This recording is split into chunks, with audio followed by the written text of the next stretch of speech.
महाराष्ट्र प्रांत की औद्योगिक राजधानी मुंबई से बोरीवली मुंबई मार्ग पर 40 किलोमीटर की दूरी पर, महावीर धाम सिरसार से 16 किलोमीटर की दूरी पर, Mumbai Ahmedabad main highway road touch पर स्थित है नयन रम्य सौंदर्य भरपूर हरियाली से आच्छादित 25 एकड़ विशाल भूमिखंड पर सर्व जन उपयोगी श्री नाकोड़ा भैरव दर्शन धाम महातीर्थ, जो पूरे देश में अद्भुत एवं अति भव्य है। जैन शासन की अमर स्मृतियों को राष्ट्रीय स्तर पर स्थायी आयाम देने एवं धार्मिक, शैक्षणिक एवं सांस्कृतिक संस्थान के केंद्र के रूप में स्थापित हो रहे श्री नाकोड़ा भैरव दर्शन धाम महातीर्थ में आलीशान अद्यतन रेजिडेंसी स्कूल, भव्यतम शानदार कॉलेज, सुंदर गुरुकुल विद्यापीठ, हॉस्पिटल, साथ में ही नयन रम्य 11 शिखरों से सुशोभित विशाल नवग्रह युक्त श्री नाकोड़ा शंखेश्वर पार्श्वनाथ जिन मंदिर, श्री नाकोड़ा भैरव देव, श्री माँ भगवती पद्मावती जी का मंदिर, पूज्य दादा गुरुदेव श्री दर्शन गुरुदेव का मंदिर। इस कार्यक्रम के पुण्यार्चक हैं स्वर्गीय मांगीलाल जी तथा स्वर्गीय सुकनबेन कोठारी, घाणेराव, राजस्थान, मुंबई।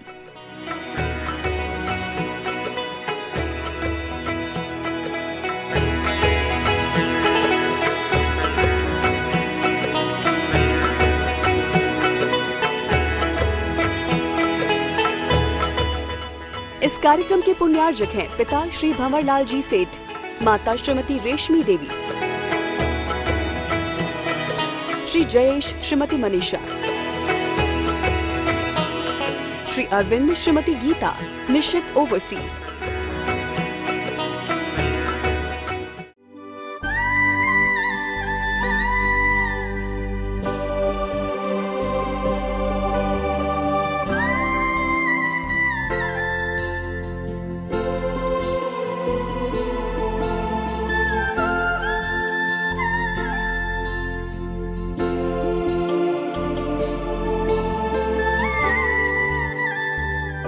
नमो अर्यन्ताणां नमो सिद्धाणां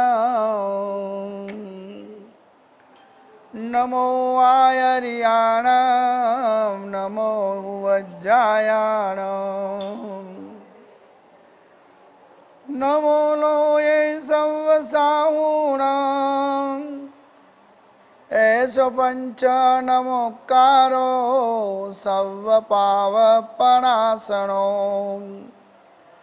मंगलानां च सर्वैसीं परमं हवै मंगलम्। नमो दुर्वाररागादि वैरिवार निवारिणे अर्हते योगिनाथाय महावीराय तायिने कल्याणपादपारामं श्रुतगंगा हिमाचलम् विश्वाम्भोजा रविं देवा वंदे श्रीनाथनंदनम। ओंकार बिंदु संयुक्तम नित्यां ध्यायन्ति योगिनां कामदं मोक्षदं चैव ओंकाराय नमो नमः। अज्ञानतिमिरान्धानां ज्ञानाञ्जनशलाकया नेत्रमुन्मीलितं येन तस्मै श्रीगुरवे नमः। पुरीमचरिमान् कप्पो मंगलवद्यमान चित्तमी यह परिकैया जिनगण हराई थे रावली चरिता। आज से परम पवित्र जैन धर्म के अंदर जिसका बहुत बड़ा महत्व बताया गया है, जिसका वर्णन करने के लिए केवल ज्ञानी भी समर्थ नहीं बन सकते हैं, ऐसा पवित्र और सर्वसूत्र शिरोमणि, ऐसा कल्पसूत्र आज पर्युषण पर्व के चौथे दिन से शुरू होता है। गौतम स्वामी जी ने पूछा, प्रभु कल्पसूत्र का इतना सारा महत्व क्यों है, कैसे? तो शॉर्ट में प्रभु ने यही बताया कि त्रिसप्तवार जे सुने भय प्राणी, गौतम ने कहे वीर जिन प्रणे शिवराणी। इसके अर्थ मालूम पड़े कि ना पड़े, ये मंत्र स्वरूप है, अमृत तुल्य है, ये मूल वाणी भगवान की जो अपन छेले दिन पूरा मूल प्राकृत में सुनते हैं, वो कल्पसूत्र अपन को ये 4 दिन रोज 2-2 प्रवचन के माध्यम से उसका पूरा अर्थ सुनाएंगे। ऐसा परम पवित्र कल्पसूत्र श्रवण करने का, गुरुमुख से श्रवण करने का, गुरु निश्रा के अंदर श्रवण करने का बड़े भाग्योदय से प्राप्त होता है। तो अभी अपन नाकोड़ा भैरव दर्शन धाम बम्बई के प्रांगण से ऑनलाइन सकल चतुर्वेद संघ के समक्ष, क्योंकि अपना चतुर्वेद संघ है, चतुर्वेद संघ के समक्ष परम पवित्र श्री कल्पसूत्र का वांचन चालू हो रहा है। परम कल्याण के लिए श्रीमन महावीर वंदे परमानंदम कल्पसूत्र से सद्बोधम बाला किंचित उच्यते।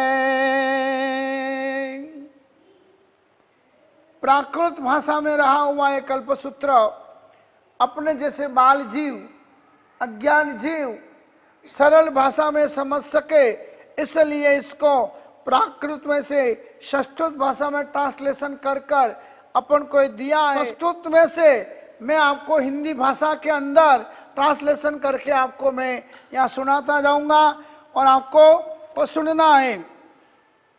श्री कल्पसूत्र सभी शास्त्रों में शिरोमणि है, जिसके प्रति जैन धर्म के अंदर बच्चे बच्चे की श्रद्धा और भक्ति है।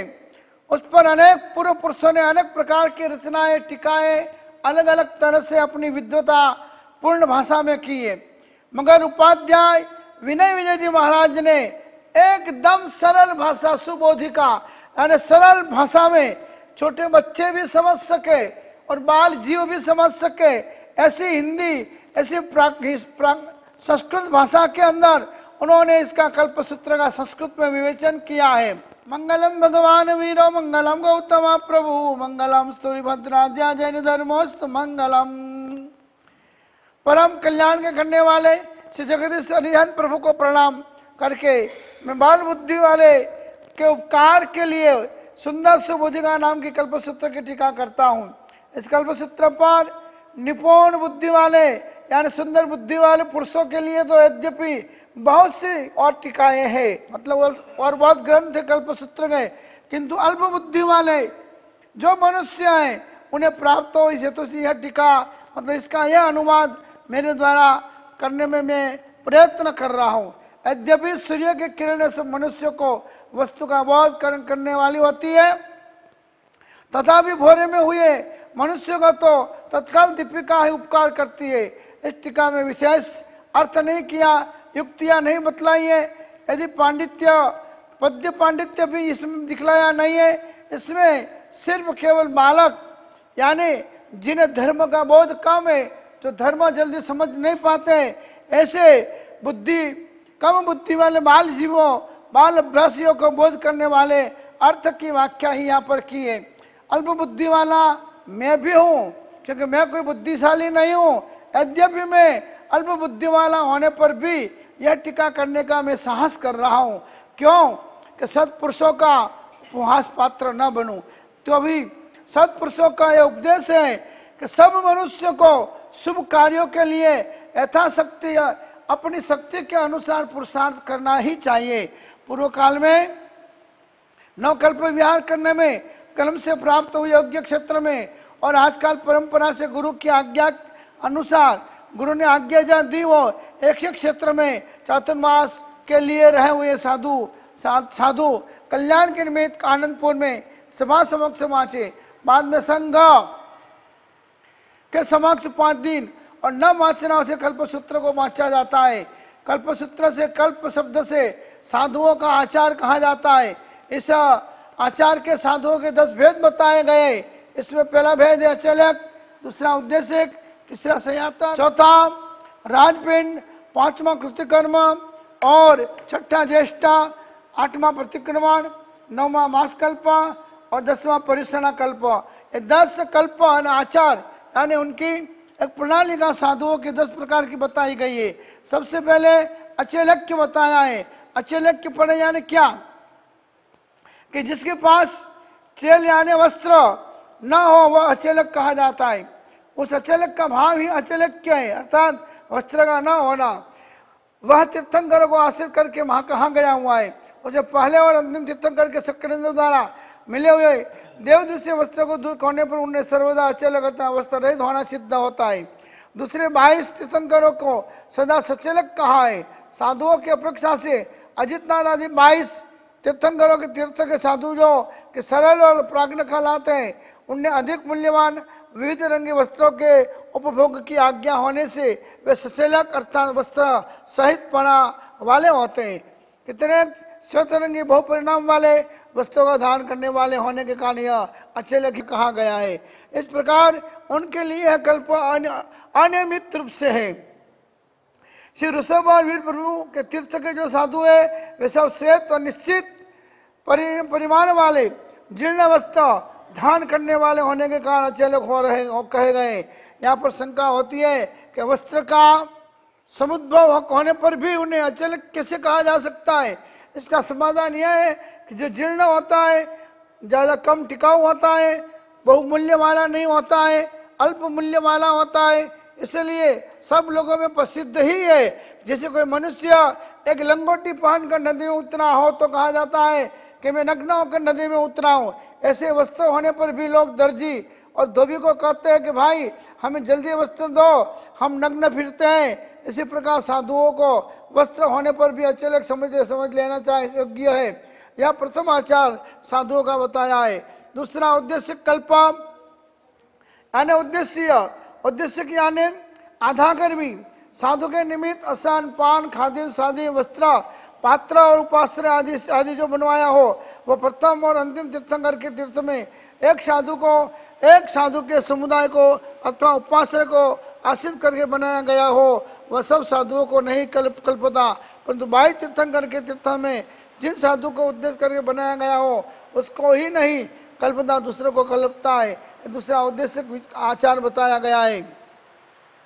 तीसरा सयातर कल्प, जो उपास्य का स्वामी हो, जो सयातर उसका पिंड अर्थात असान पान खादिम स्वादिम वस्त्र पात्र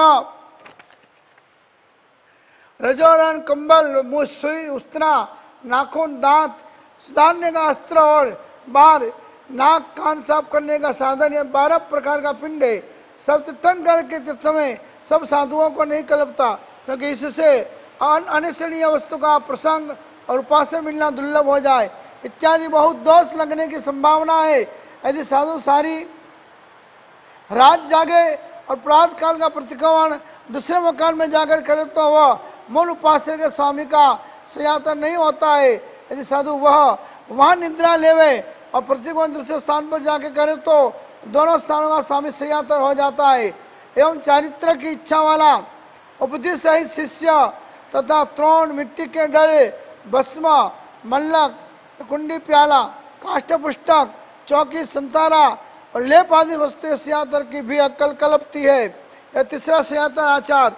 चौथा राजपिंड सेनापति पुरोहित नगर सेठ मंत्री और सारथवा इन पांचों करने वाला जिसको राजगद्दी पर अभिषेक युक्त किया गया हो, जिसके वस्त्र पर अभिषेक हुआ हो, उसका पिंड राजपिंड कहलाता है। वसन पान खाद्य सादे वस्त्र पात्र कंबल और रजोण 8 प्रकार का कहलाता है। पहले और अंतिम तीर्थंकरों के साधुओं को राजकुल में आने जाने में और सामंत आदि के स्वाध्याय का विनाश होने की संभावना रहती है तथा साधु को देखकर अपसुकन की दृष्टि से कभी शरीर को व्याघात होना भी संभव है तथा खाद्य और लोभ लघुता और निंदा होने की संभावना है, कारण राजपिंड का निषेध किया गया है। 22 तीर्थंकर के साधु सरल और प्राज्ञ बुद्धिशाली होते, इसलिए उनको उपरोक्त दोनों दोषों का अभाव बताया गया, इसलिए राजपिंड उन्हें कल्पता है। 5वां कृतिकर्म यानी वंदन का अधिकार।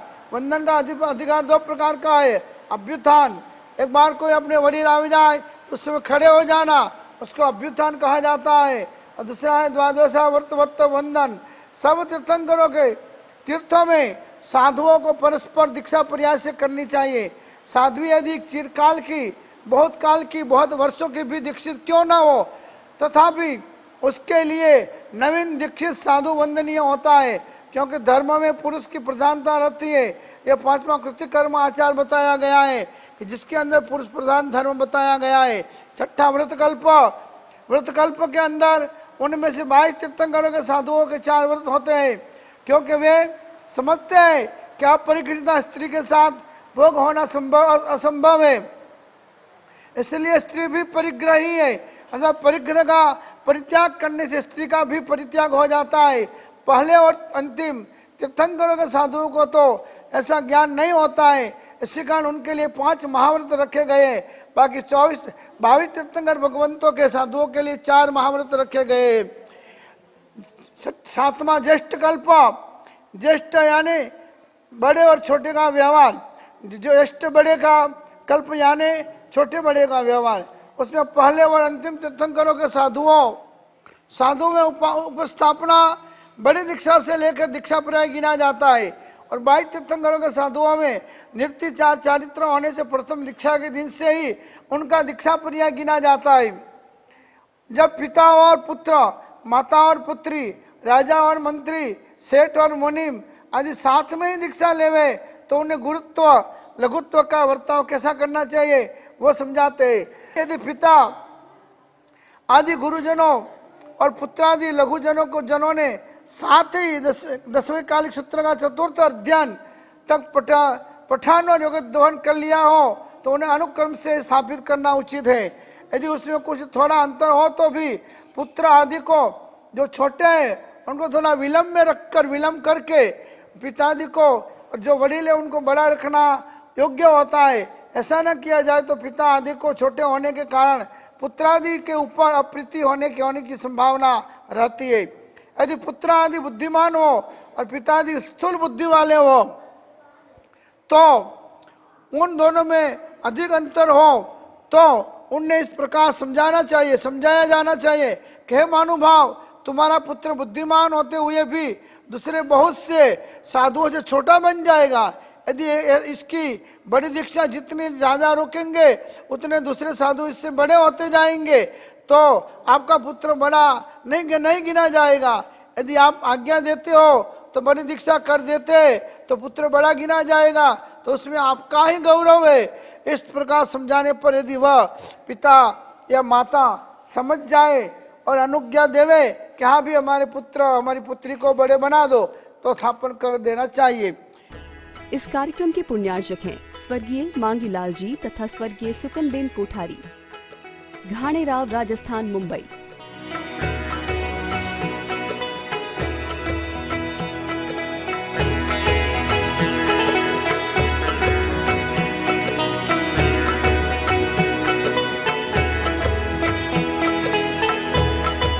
इस कार्यक्रम के पुण्यार्जक हैं पिता श्री भंवरलाल जी सेठ, माता श्रीमती रेशमी देवी,